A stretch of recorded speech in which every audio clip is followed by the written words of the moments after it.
Hello Bachu, let's see this question. The question says, what kind of day it was when fire broke out in the author's house? What were the author and his cat doing at that time? Question में हमसे पूछा जा रहा है कि वो किस तरह का दिन था जब ऑथर के घर में आग लग गई और ऑथर और उसकी कैट उस समय क्या कर रहे थे?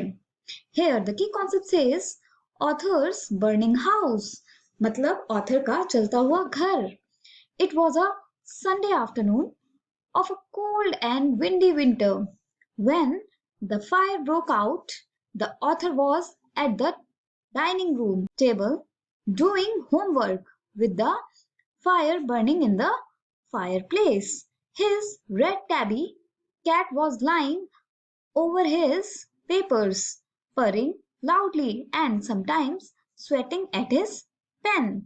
तो बच्चों, जिस दिन ऑथर के घर में आग लगी वो एक संडे की दोपहर का दिन था जब बहुत ठंडी ठंडी हवाएं चल रही थी और ऑथर अपने डाइनिंग रूम टेबल पे बैठा हुआ अपना होमवर्क पूरा कर रहा था और फायर प्लेस में रूम को वार्म रखने के लिए फायर जल रही थी.